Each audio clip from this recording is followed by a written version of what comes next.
Coríntios, capítulo 4. Quem ajuda, diga amém. Amém. Eu preciso ler esses versículos para que os irmãos possam compreender. Quem não tem a Bíblia pode acompanhar.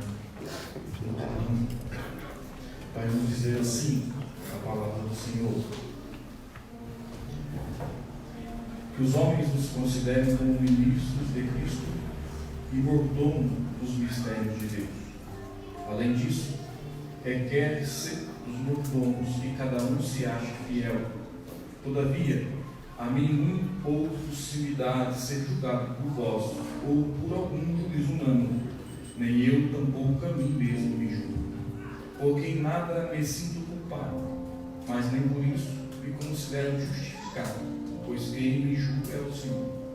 Portanto, nada julgueis antes do tempo, até que o Senhor venha, o qual também trará à luz as coisas ocultas das trevas, e manifestará os desígnios dos corações, e então cada um receberá de Deus o louvor.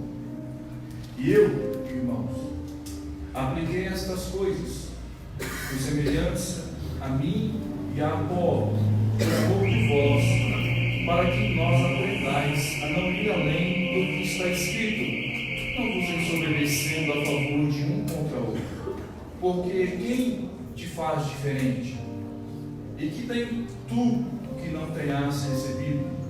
E se o recebedes, por que te glorias, como se não houveras recebido?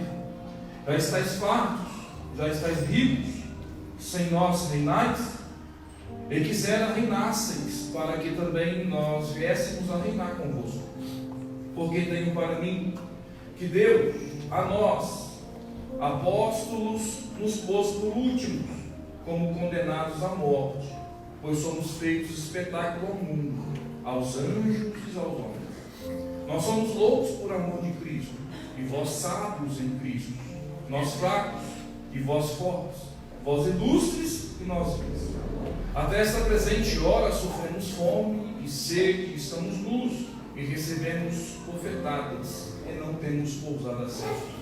E nos afadigamos, trabalhando com nossas próprias mãos. Somos injuriados e bendizemos, somos perseguidos e sofremos. Somos blasfemados e rogamos. Até ao presente temos chegado a ser como o lixo deste mundo e como a escória de todos. Não escrevo estas coisas para vos envergonhar, mas admoesto-vos como meus filhos amados. Porque ainda que tivesseis 10.000 tutores em Cristo, não teríeis, contudo, muitos pais, porque eu, pelo Evangelho, vos gerei em Jesus Cristo. Admoesto-vos, portanto, a que sejais meus imitadores. Por esta causa vos mandei Timóteo, que é meu filho amado e fiel do Senhor, o qual vos lembrará os meus caminhos em Cristo, como por toda parte ensino em cada igreja. Mas alguns andam ensoberbecidos, como se eu não houvesse de ir ter convosco. Mas em breve irei ter convosco, se o Senhor quiser, e então conhecerei, não as palavras dos que andam ensoberbecidos, mas o poder. Porque o reino de Deus não consiste em palavras, mas em poder. Que quereis? Irei ter convosco com vara, ou com amor e espírito de mansidão. Tomai o assento.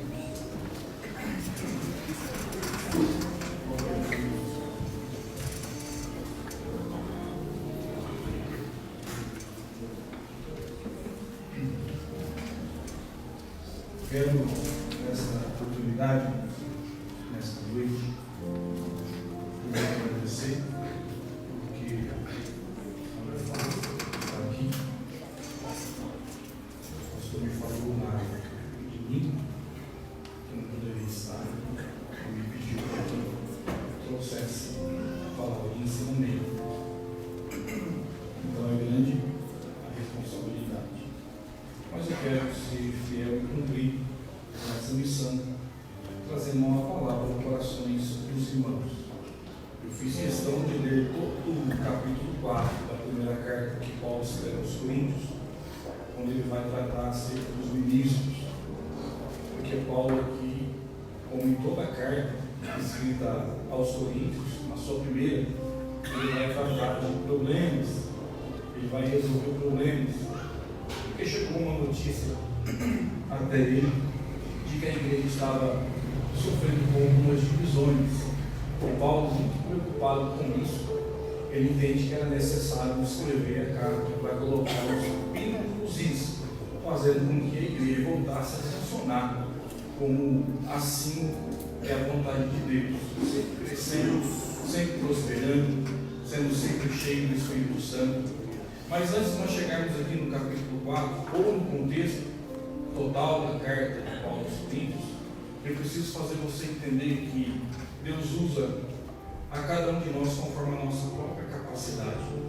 Se você for olhar para todos os apóstolos, discípulos de Jesus, quem poderia, melhor do que Paulo, ser aquele que iria escrever praticamente 50% do Novo Testamento? Paulo, ele escreve 13 epístolas, 13 cartas. Ele é muito importante para o nosso contexto de igreja, porque toda a nossa fé cristã, toda a nossa base teológica dentro do Novo Testamento, praticamente, está dentro dos escritos de Paulo. Paulo, ele sintetiza, ele resume toda a nossa fé cristã. Para isso, nós precisamos entender quem é Paulo. Então, eu quero que você preste bastante atenção em mim aqui, para que possamos depois entender porque Paulo escreve isso no texto que nós lemos, para que possamos compreender o que Paulo queria ensinar à igreja de Corinto.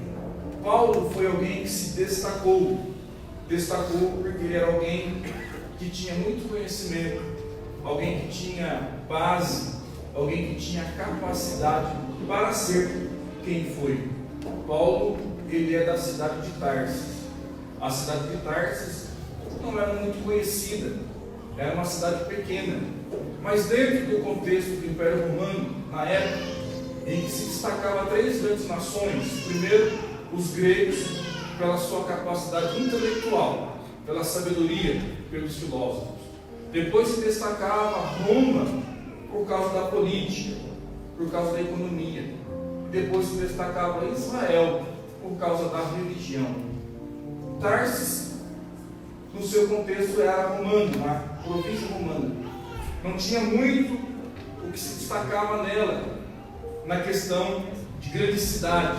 Mas algo chamou a atenção de Tarsis. Ela começou a crescer, ela começou a ficar famosa, porque vivia em Tarsis um povo culturalmente mais elevado, um povo que tinha sua intelectualidade mais desenvolvida. O povo que morava em Tarsis gostava de estudar. O povo que morava em Tarsis gostava de filósofos, gostava de sabedoria, gostava muito do estudo, de manusear as escrituras ou as filosofias dos grandes filósofos da época. Muitos judeus foram para Tarsis e Paulo foi morar em Tarsis, levado pelos seus pais. Já é normal, irmãos, da cultura judaica, que a criança, desde os seus 5 anos de idade, passe a conhecer a lei de Deus, passe a conhecer as Sagradas Escrituras. E Paulo, já com os seus 5 anos de idade, ele vai também começar a estudar a lei de Deus. Com 5 anos de idade, irmãos, Paulo inicia os seus estudos como um pedagogo, como um secretário.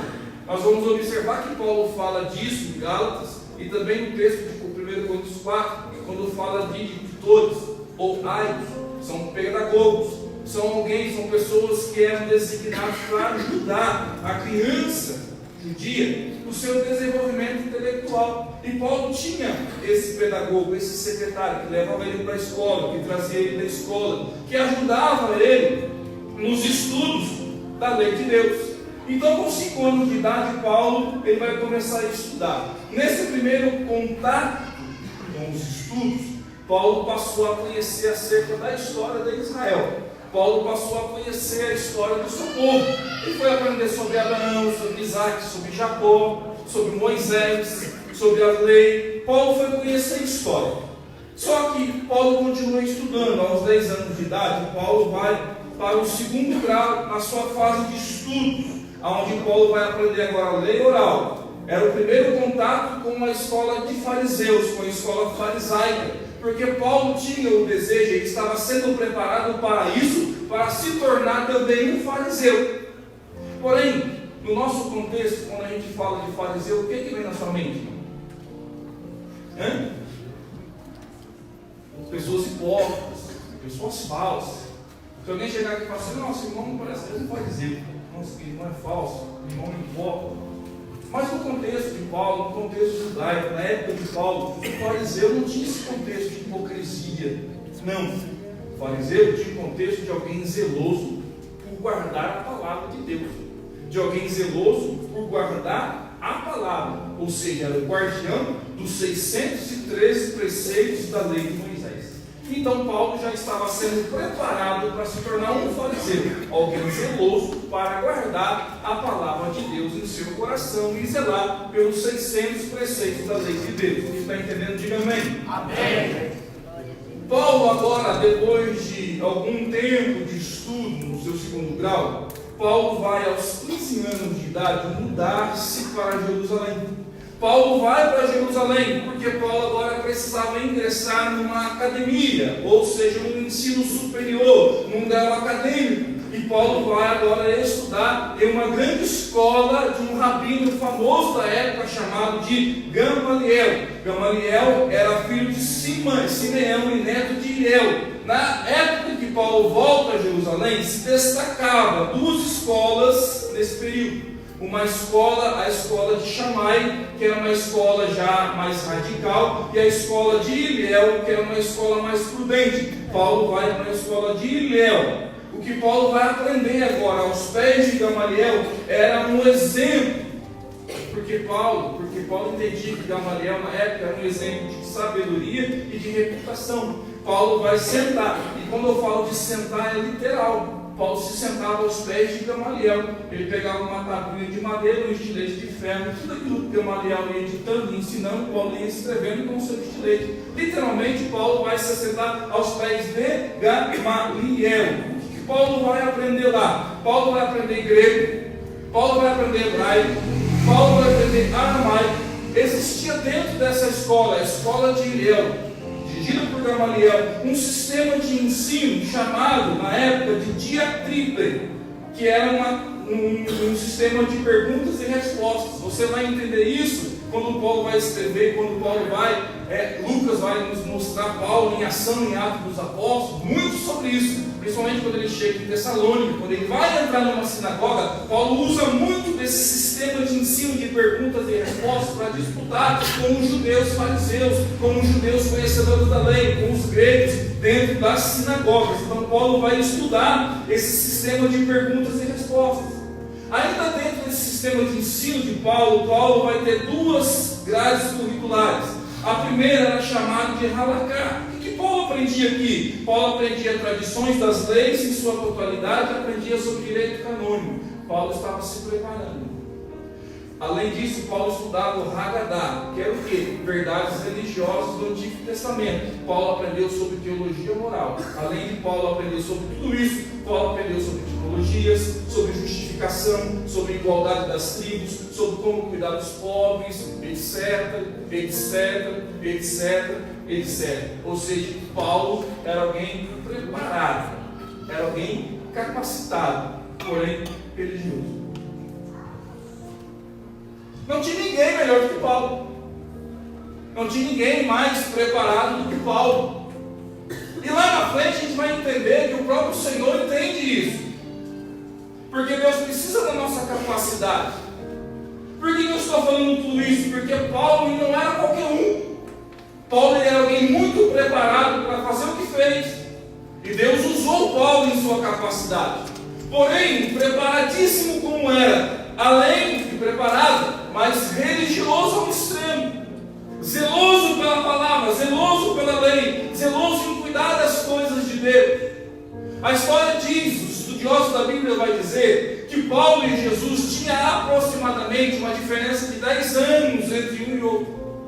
Quando Paulo termina a sua faculdade, a faculdade na academia, o seu estudo, o seu grau acadêmico, é justamente o período em que Jesus está pregando. em que Jesus está ensinando também, que Jesus está levando a palavra, que Jesus está curando, que Jesus está libertando, que Jesus está fazendo grandes maravilhas, realizando grandes milagres. Enquanto Paulo estava se preparando na academia, Jesus estava cumprindo com o seu ministério. Jesus estava levando a mensagem, Jesus estava agregando um povo ao seu redor, Jesus estava instituindo, Jesus estava fazendo os seus discípulos certos, discípulos, aqueles que querem ser igual ao seu mestre. Havia um conflito nesse momento, porque os religiosos da época não estavam entendendo o ministério de Jesus. Jesus estava pregando, e a pregação de Jesus era um pouco diferente. A pregação de Jesus era cheia de autoridade, cheia de graça.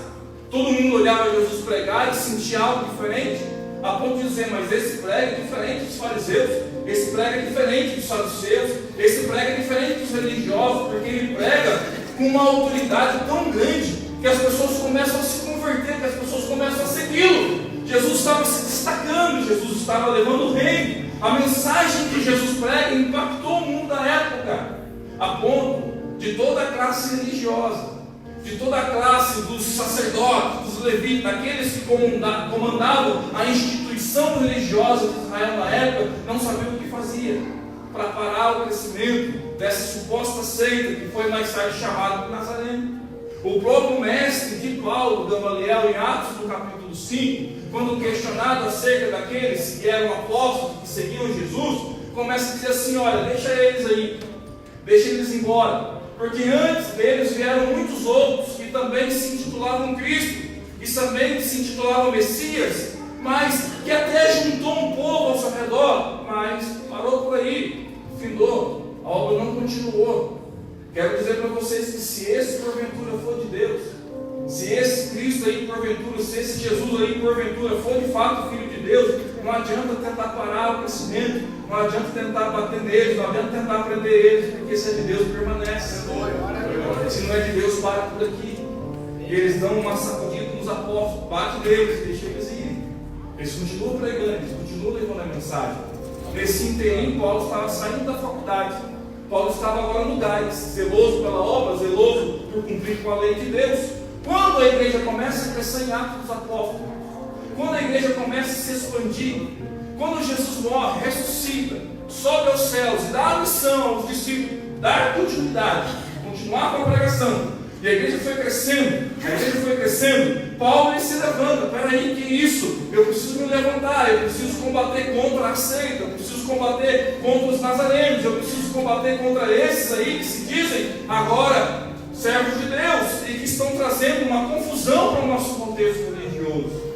É aí que eu acho interessante, porque por mais que Paulo, capacitado pela lei, zeloso pela lei, dotado agora de cartas nas mãos para perseguir e matar crente, ele até faz isso, porque a Bíblia vai dizer que ele começa a perseguir, ele começa a prender, ele começa a açoitar, ele começa a ir contra os crentes, até o momento que ele se depara com Jesus, até o momento que ele encontra Jesus, até o momento que no caminho de Damasco ele vai encontrar um Jesus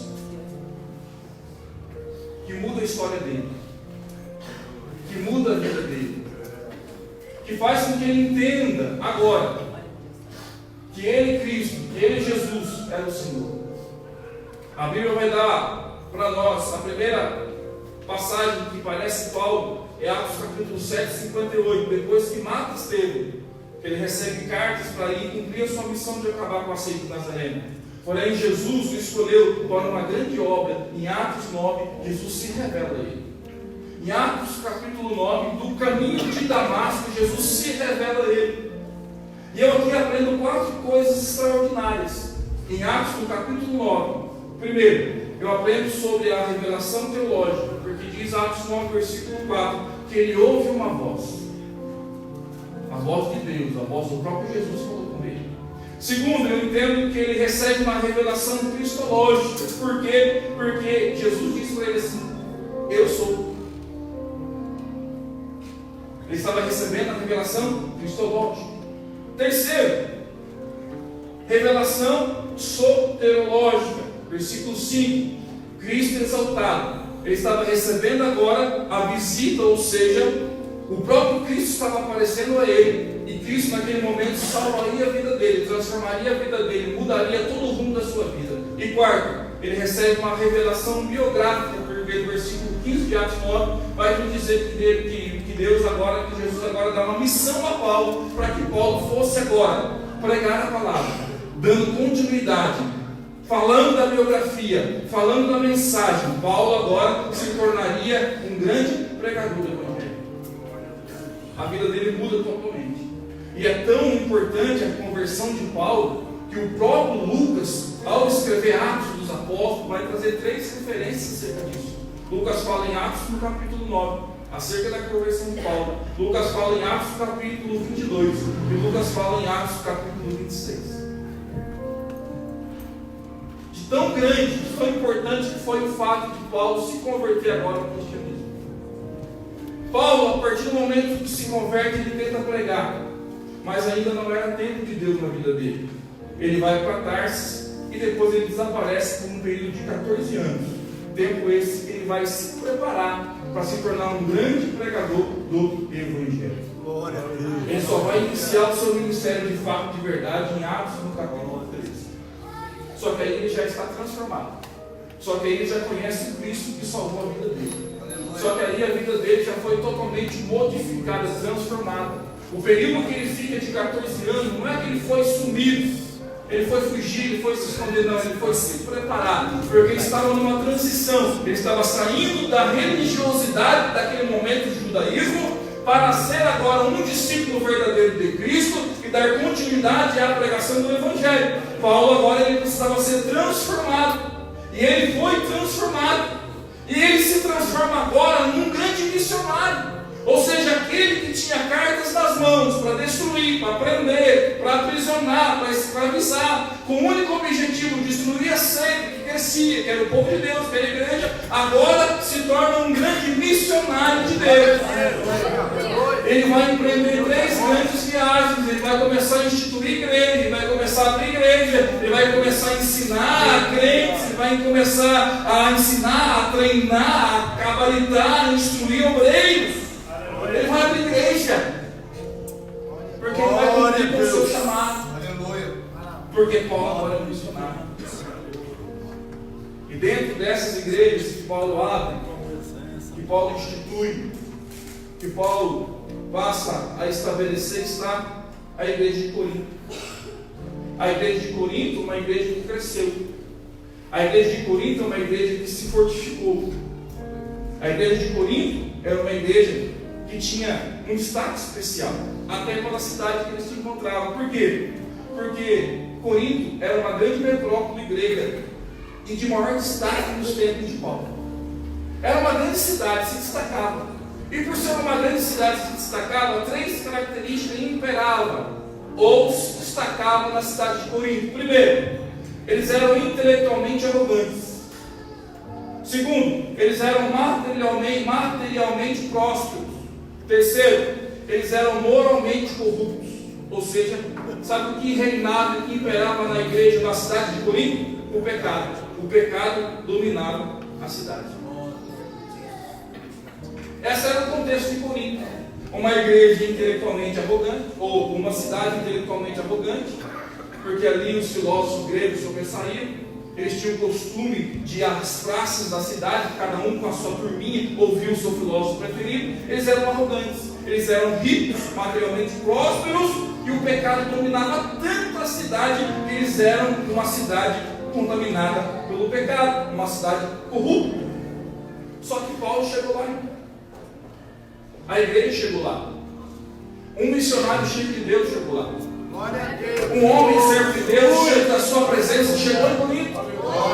E quando ele chega em Corinto, ele vai passar a pregar, ele vai passar a ensinar, ele vai passar a influenciar. Você vai entender isso quando você lê Atos no capítulo 18. Quando Paulo chega em Corinto, ele vai passar 1 ano e meio em Corinto. Ele vai passar 1 ano e meio pregando, 1 ano e meio instruindo, 1 ano e meio evangelizando. E vai nos dizer a Bíblia que todos iam ouvir Paulo, e todos começaram a se converter, judeus, gregos, todos começaram a se converter diante da pregação de Paulo, a ponto da igreja se estabelecer em Corinto. E quando a igreja se estabelece em Corinto e ela entende a necessidade de influenciar, irmão, nada e nem ninguém é capaz de parar o crescimento dessa igreja. Sabe o que vai acontecer se nós, porventura, entendêssemos de fato qual é a nossa missão? A missão de influenciar, pode ter certeza, não ia caber de gente aqui. Não, precisaríamos acelerar o projeto de construção, porque aqui não vai caber. Mas nós precisamos entender isso. A igreja foi crescendo, e fica 1 ano e 6 meses lá em Corinto, pregando, anunciando. O que Paulo fazia? Detalhe, trabalhando, construindo tendas, porque também faz parte da cultura, ele aprendia a profissão do seu pai. Se porventura ele não desse certo como sacerdote, como fariseu, ele tinha que trabalhar para sustentar a casa dele. Então ele precisava de uma profissão. Então ele fica em Corinto trabalhando, fazendo tenda e pregando. Só que quando ele pregava? Aos sábados. Todo sábado ele ia para a sinagoga. E aí que entra a questão do preparo dele. Porque o que ele fazia na sinagoga? Diz a Bíblia que ele disputava com os judeus e gregos. Diz a Bíblia que ele disputava. Essa palavra disputar é exatamente fazer a questão das perguntas e respostas. Ou seja, ele disputava com judeus conhecedores da lei, com fariseus, com saduceus, grandes rabinos, e também disputava com filósofos gregos que eram muito intelectuais da época. Então Paulo tinha que ter a capacidade de saber entrar, de saber sair, de saber se debater. Então ele não poderia ser qualquer um, irmão. Ele não poderia ser um obreiro, Zé Mané. Ele não poderia entrar lá se não tivesse conhecimento. É por isso que eu digo que Jesus vai nos usar conforme a nossa capacidade. Até onde você está disposto a se preparar para ser nas mãos de Deus usado? Porque conforme a sua capacidade é o horizonte, é o tamanho do território que Jesus vai levar para você. Imagine Pedro entrando na sinagoga, não ia sair nada. Imagine Pedro disputando com judeus, com rabinos, com filósofos. Pedro não ia fazer nada. Mas Paulo tinha capacidade. Paulo tinha condição. Paulo entrava e disputava. Paulo sabia falar de filosofia. Paulo sabia falar de lei. Paulo sabia falar de tudo. Paulo era capacitado. E a igreja foi crescendo. Porque todos começaram a ouvir Paulo. E tanto judeus como gregos começaram a se converter. Porém, a igreja cresceu tanto. Não houve impedimento para o crescimento do Evangelho. Por quê? Porque como sal da terra, luz do mundo, nós devemos influenciar. E quando se influencia, a igreja cresce, a igreja prospera. Só que como a igreja cresceu também os problemas da igreja. Se a igreja cresce problema. Nada é mil maravilhas. Nada é como um mar de rosas. Nada é como um buquê de flores. A igreja cresceu, prosperou, ficou forte, se estabeleceu em Corinto, só que também veio os problemas, veio também as dificuldades, veio também o questionamento, veio também as cisões, veio também as divisões. A igreja cresce tanto, assim como crescem os problemas. E Paulo então resolve, depois de receber a notícia de que havia alguns problemas na igreja de Corinto, escrever a sua primeira carta. E Paulo vai escrever a sua primeira carta. E ele vai fazer o seguinte: no primeiro capítulo, Paulo vai se apresentar. Paulo vai dar a notícia de que recebeu de uma família da igreja todo o detalhe, todo o relatório. Ele fala: eu recebi de uma das famílias da igreja um relatório de que vocês não estão andando certo, de que vocês não estão andando conforme eu deixei vocês ensinados. Eu recebi o relatório. Então Paulo se apresenta, dá notícia de que recebeu da família da igreja sobre problemas, e os problemas eram de dissensões. Preste atenção, você vai entender daqui a pouco. Agora eu começo a falar. Os problemas eram de dissensões. No capítulo 2, Paulo fala do caráter da sua pregação. E a pregação dele era Cristo crucificado. Ele não sabia pregar outra coisa. A única coisa que Paulo sabia pregar era sobre Cristo e Cristo crucificado. E é essa a pregação que salva. E é essa a mensagem que liberta. E é essa a mensagem que transforma vidas. E é essa a mensagem que faz a igreja prosperar, que faz a igreja crescer. A mensagem quando é pregada, o Cristo crucificado. Não adianta queremos começar a pregar filosofias humanas, não vai funcionar, a igreja não vai encher. Mas se nós pregarmos o Cristo crucificado, e Paulo diz assim: e quando eu fui ter com vocês, eu não fui com palavras meramente humanas, eu não fui usando de sabedoria humana, não, eu fui usando de poder.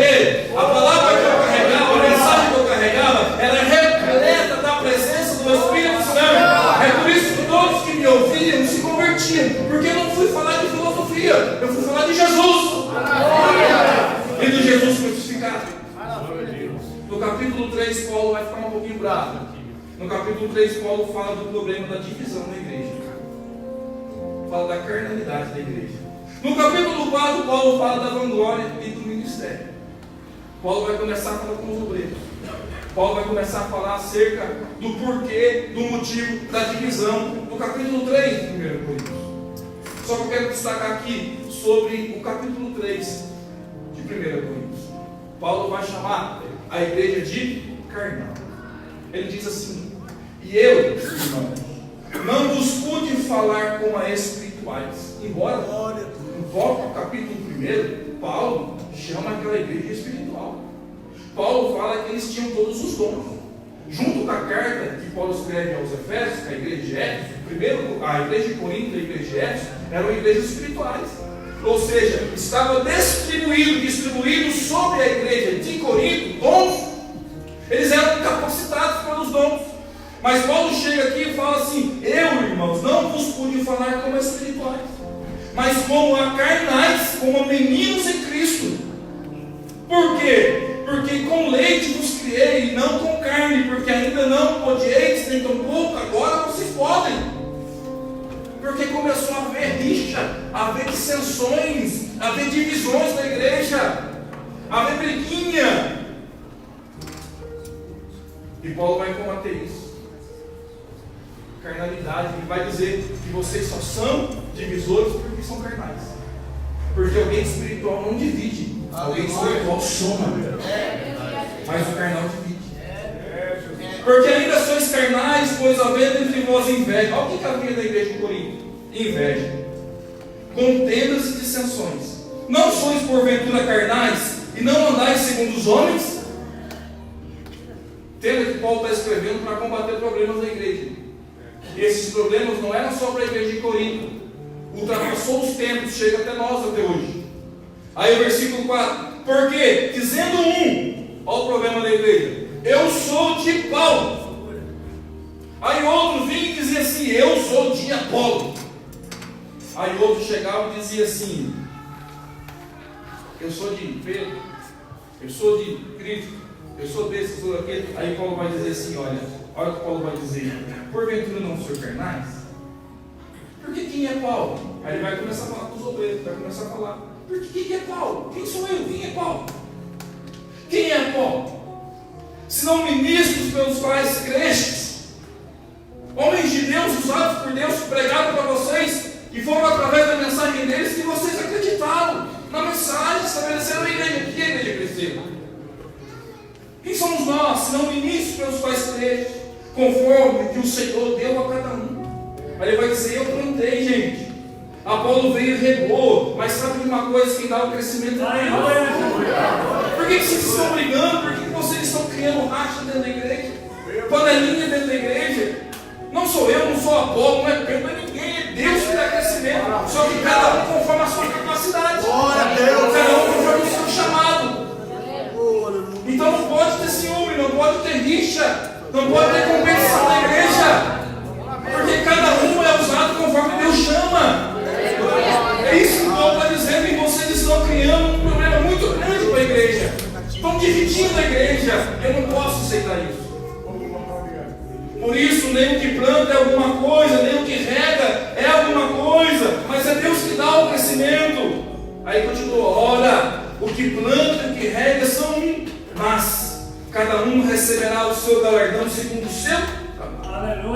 Porque nós somos cooperadores de Deus. Paulo tinha muito isso no seu coração. E olha que não era para ser assim. Olha que ele era para ser arrogante. Porque ele era conhecedor. Fariseu dos fariseus, hebreu de hebreus. Falava 3 línguas. Ele era o topo das galáxias. Ele poderia muito bem chegar com o peito esticado. Eu cheguei, que sou Paulo. Não, vocês gente não são nada, não. Quem sou eu? Quem somos nós? Eu sou um cooperador de Deus. Eu sou só alguém que foi alcançado pela graça de Deus no caminho de Damasco. Aleluia. Que recebi a visita esplêndida de Jesus, que me jogou por terra e que fez me entender quem sou eu de verdade. Ele vai escrever vê, acho que é o Colossenses, dizendo que tudo aquilo que ele tinha por ganho, tudo aquilo que ele se vangloriava, de todos os títulos, ele dizia assim: é esterco, não vale nada. O que eu faço é pelo Evangelho, o que eu faço é por amor a Cristo, o que eu quero é que Cristo seja glorificado em mim. Quem somos nós? Somos somente cooperadores de Deus. E vós sois lavoura de Deus, edifício de Deus.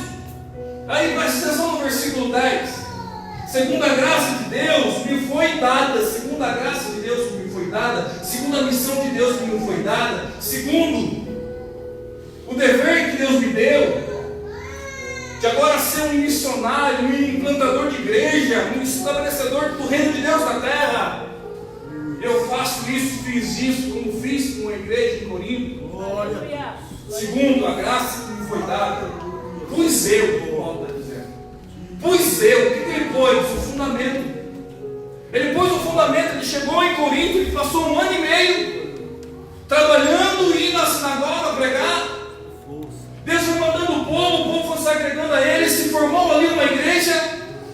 E agora ele está dizendo: segundo eu, meu chamado, eu pus o fundamento, eu construí a base, eu coloquei o alicerce, e o fundamento é Cristo Jesus.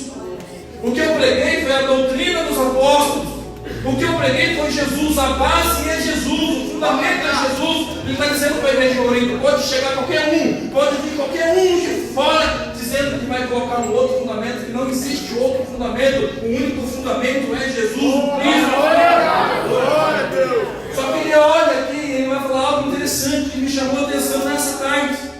Ele diz assim: segundo a graça de Deus que me foi dada, pus eu como sábio arquiteto o fundamento. O fundamento está entre duas vírgulas. Destaque agora essa palavra: o fundamento é Cristo, o fundamento é o Evangelho, o fundamento é a doutrina. Ele diz assim: e outro edifica sobre ele. Glória a Deus. Vou explicar. É tremendo. Vou explicar. Ele diz: e outro edifica sobre ele, chamando a mim e a ti, chamando a nós a uma responsabilidade pessoal. Porque a única coisa que o pastor da igreja pode fazer, a única coisa que o obreiro dentro da igreja pode fazer, usando o microfone, é colocar o fundamento para você, irmão. É te ensinar a base, te ensinar o Evangelho, te ensinar os princípios da palavra. Agora, o que você vai edificar sobre isso é problema seu. O que você faz com o ensinamento que você recebe é um problema seu. A vida que você leva lá fora é problema seu. Só que aqui estava tendo alguns problemas. Por quê? Porque a igreja em Corinto, dada a filosofia que já vinha do mundo, que estavam influenciando a igreja, muitos crentes da época ali começaram a se apegar ao obreiro X, obreiro A, obreiro Y. E aí começaram a olhar o obreiro. Se o obreiro vacilasse, ele vacilava também. Se o obreiro errasse, ele errava também. Funciona assim até hoje. A gente coloca a nossa expectativa num ser humano, um homem falível como nós. E de repente ele erra, ele pega, ele cai. E aí o que a gente faz? Sai da igreja. Aí Paulo está dizendo assim: olha, outro edifica sobre ele. Só que ele está dizendo assim: ó, mas veja, cada um como edifica sobre ele. Depois que o ensino é dado, depois que o ensino é transmitido, aí você vai colocar sobre esse fundamento o material que você quiser. Até porque, irmão, quem somos nós? Quem é o pastor? Quem é a igreja? Para ficar invadindo a sua vida particular, a sua casa. Eu não sei o que você faz na sua casa, na sua particularidade. Eu não sei nem na sua passada. E se você não me convidar, provavelmente eu não poderei entrar na sua casa, porque você não vai abrir a porta para mim. Se você não abre o seu coração para mim, eu não sei o problema que você está passando. Se eu não sei o problema que você está passando, eu não tenho condições de instruir você, de te dar uma orientação, de te dar um caminho. A única coisa que nós, como obreiros, nós podemos fazer é abrir a Bíblia e ensinar você. É te mostrar o fundamento. Mas aí Paulo vai dizer: mas veja cada um como edifica sobre ele. Depois que você recebe, o que você faz? Porque olha só, porque ninguém pode pôr outro fundamento. Quer dizer, ninguém pode vir por outro. E nem você mesmo. Depois que eu já coloquei a base, irmão, depois que você aprendeu da Bíblia, esquece. Você já não é mais um ignorante. Você é um conhecedor da mesma. Então não importa se alguém porventura lá fora vem trazendo heresia ou vem trazendo uma comida diferente, você é conhecedor. Agora você precisa saber qual material você coloca sobre esse fundamento. Olha só o versículo 11. Porque ninguém pode pôr outro fundamento além do que já está posto, qual é Jesus Cristo. Se alguém sobre este fundamento formar um edifício de ouro, aí são os níveis de materiais: ouro, prata, pedras preciosas, madeira, feno, palha. Que tipo de material você está colocando sobre o edifício da palavra de Deus? Irmão, eu fico vendo, às vezes, a gente não consegue viver uma vida cristã verdadeira, às vezes. A gente sai da igreja por qualquer coisa.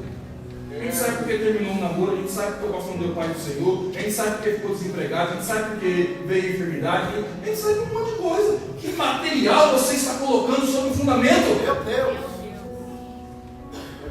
Que material, irmão? E Paulo está preocupado com isso, porque o povo de Corinto começou a agarrar: eu sou de Paulo, eu sou de Apolo, eu sou disso, sou daquilo, e começaram a seguir homens, estão esquecendo que ele foi lá, passou 1 ano e meio, pregou, colocou o fundamento, só que Paulo vazou, irmão. Paulo foi continuar a pregação, Paulo foi abrir mais igreja. Paulo não ficou lá paradinho, não, ele não era o pastor da igreja. Só que quando ele recebe a notícia que o povo está tudo bagunçado, tudo divisando, o povo lá escreveu um negócio aqui para ver se conserta outra coisa. E Paulo só vai tratar do problema na sua primeira carta aos Coríntios. E aí, chega o capítulo 4 que nós lemos. Paulo fala sobre o ministério, sobre os ministros, sobre os obreiros. O que é ministério se não ofício? O que é ofício se não a chamada? Chamada minha, chamada sua. Talvez você diga assim: eu não sou obreiro. Não, mas você tem uma chamada. Você tem um ofício. Você está incluído dentro das duas chamadas que existem: a chamada para a salvação, ou a chamada particular, a chamada específica para você ser alguma coisa ou realizar alguma coisa especificamente no nome de Deus. Essa chamada é tua. Essa chamada é sua. E aí Paulo aqui no capítulo 4 ele vai começar a dizer assim: que os homens nos considerem ministros de Cristo. Aqui está continuando o que está descrevendo em capítulo 3. Ele está continuando a instruir aquele povo acerca de toda aquela divisão que existia. Ele está dizendo assim: que os homens nos considerem como ministros de Cristo, mordomos dos mistérios de Deus. Só isso.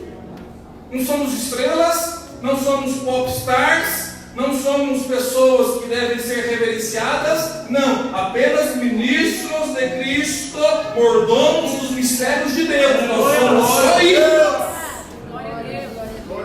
Para nós, no contexto brasileiro, português, você fala ministro, aí você lembra lá do Sérgio Moro, do Paulo Guedes, pessoas que estão abaixo do presidente na hierarquia do governo, pessoas importantes. Mas aqui ministro aqui não é isso não.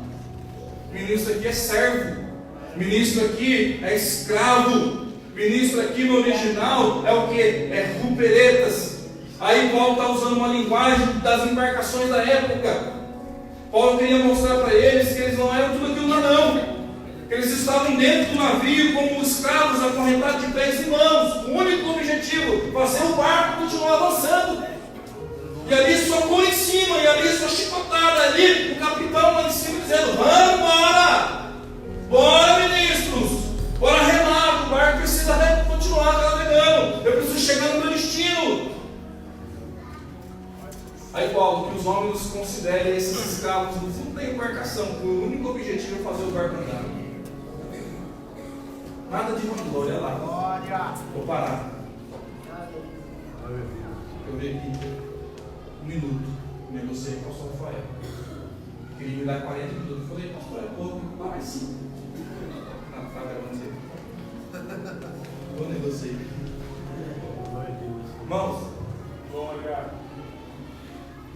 dentro do capítulo 4, Paulo vai dar 3 características para o obreiro. Primeiro, o obreiro como dispensível. Aqui Paulo está combatendo o culto à personalidade, ao culto aos filósofos. Cada um tinha o seu particular, eu disse aquele. Mais ou menos hoje, quem prega hoje? É o fulano, então eu vou não. Pega aí. O ministro era um escravo, sentenciado à morte, o perito, formador. Que Então, o que nós aprendemos aqui? Nós não devemos nos colocar em pedestais, devemos ficar apenas no nosso lugar como servo, só assim. Aí Paulo vai usar a expressão aqui, dispenseiros dos mistérios de Deus. O que é o dispenseiro? É apenas aquele que administra. O dispenseiro não é dono de nada, ele é apenas aquele que administra. Ou seja, Deus nos deu, Deus nos dá condições, através da palavra, de sermos administradores dos mistérios de Deus. Ou seja, Deus nos dá a revelação, Deus nos dá a graça, Deus nos dá a capacidade de estudar. E aí você, irmão, dentro disso, você é apenas alguém que administra. Isso que Deus te deu. Não é para vanglória sua, é porque Deus te deu. Lembra de José no Egito? Ele não era o poderoso do Egito, ele era apenas alguém que Deus colocou ali para administrar um período de crise, um período de bênção. Ele era apenas um administrador. Segunda coisa, a partir do capítulo 4, versículo 7 a 13, fala sobre humildade. E aqui, irmão, aqui eu acho interessante porque Paulo vai começar a chamar a atenção daqueles que estavam dividindo a igreja, que estavam ali preocupados muito com o obreiro A ou o obreiro B. E Paulo vai se incluir e vai dizer assim: olha, vocês não sabem qual é a vida do obreiro, vocês não sabem como que é a vida de um obreiro, porque o ministro é um espetáculo para o mundo, versículo 9. Paulo usa uma imagem conhecida dos cidadãos do Império Romano, porque o governo tinha o quê? A mania de manter o povo pacificado, oferecendo entretenimento. Por exemplo, nos anfiteatros, competições de esportes, e no Coliseu, homens lutando com feras. Aí Paulo vai dizer assim: sabe que com ministro, esse povo aí está lutando com feras? Sabe quem nós somos? Esse povo aí está sofrendo. Nós somos como espetáculos ao mundo. Não venha crescer com a gente, não. Não venha querer fazer a gente crescer, não. Hoje é diferente. Hoje a gente coloca sapato de leão, terninho vermelho, a coisa toda. Mas antigamente, Paulo está dizendo, a gente sofreu, e eu sofri muito. Chicotada, pedrada. Eu ralei. Vocês estão aqui de ralar? Então Paulo vai usar essa imagem para o ministro, lutando com férias, levados à morte. Essa é a realidade do ser ministro. Nós criamos um campo de força, nós criamos, toda uma parafernália para aparecer. Hoje é moda, hoje é selfie, hoje é Facebook, hoje é WhatsApp. Hoje se você vai aparecer, hoje você vai no monte, tem que dizer pouco você foi no monte. Hoje você ora de madrugada, você tem que escrever orei de madrugada. Hoje você vai pregar na base da ponte, você posta foto, coloca no Facebook, pregar debaixo da ponte. Meu irmão, você não precisa fazer isso só para Deus, não? Imagina se tinha isso na época de Paulo. E para não terminar aqui, a partir do capítulo 4, versículo 14 a 21, Paulo vai dizer sobre o obreiro como sendo um pai, sobre a ternura de um pai. Paulo usa a imagem do ministro como um pai que cuida de seus filhos espirituais, versículo 14. Ele vai dizer: apenas cuide dos filhos, porque olha só o versículo 14. Eu estou capaz já, não sei que depois das 9 e pouco, ninguém presta atenção mais nada. Olha o que vai escrever assim: ó, não escrevo estas coisas para vos envergonhar, mas admoesto-vos como meus filhos amados. Por quê? Porque ainda que tivesseis 10.000 tutores, olha falando dos tutores, o secretário que o acompanhava, 10.000 tutores em Cristo, não teríeis, contudo, muitos pais, porque eu, pelo Evangelho que vim pregar para vocês, vos gerei em Cristo Jesus. Ou seja, o obreiro é um pai que cuida de filhos espirituais. O pai é aquele que gera filhos pelo Evangelho. O pai é aquele que é exemplo. E o pai, como exemplo, ele é muito mais importante através de suas atitudes do que até mesmo pelas suas palavras. Por isso que ele vai dizer assim: ó, sede meus imitadores. O que é imitadores? No grego é imitar, é mímica, ou seja, eu faço o que você faz, conforme o exemplo que você me dá, eu sigo o exemplo. Se o exemplo é ruim, eu faço o que é ruim. Se o exemplo é bom, eu faço o que é bom. E aí está o problema. Por que muitas pessoas não acreditam de nós? Porque nós estamos dando mau testemunho lá fora. Não é para dar glória mesmo, não. Porque a gente veio muito bonito aqui dentro, cheiroso, perfumado, mas lá fora tem gente olhando, sabia? Meu Deus. Tem gente tirando foto, tem gente mandando, tem gente olhando você, tá? Os testemunhos que você está dando lá fora. Paulo queria uma igreja sadia. Vou terminar, mas não vai dar tempo. Paulo queria uma igreja forte. Só que Paulo precisava orientar a igreja.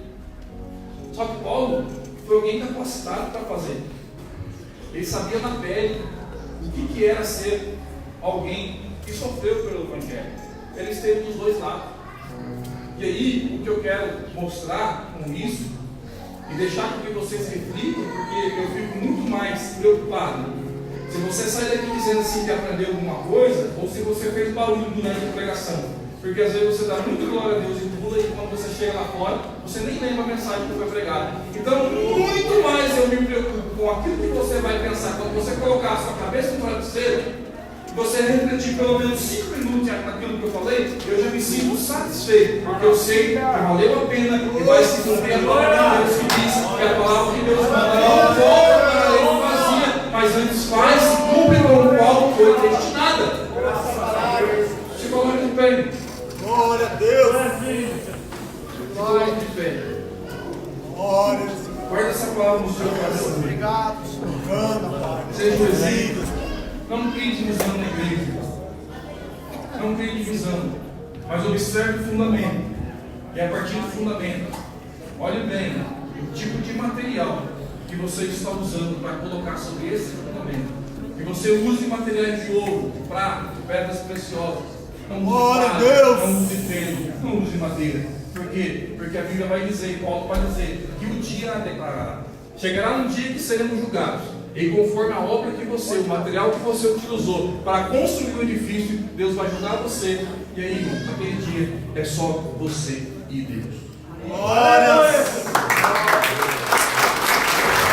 Glória a Deus. Amém. Estamos aqui para servirmos. Não nos aparecer. Deus abençoe o pastor Cléber. Deus abençoe você que veio nos visitar essa noite. Não poderia deixar de dar um bem-vindo à irmã Rosimeire, né?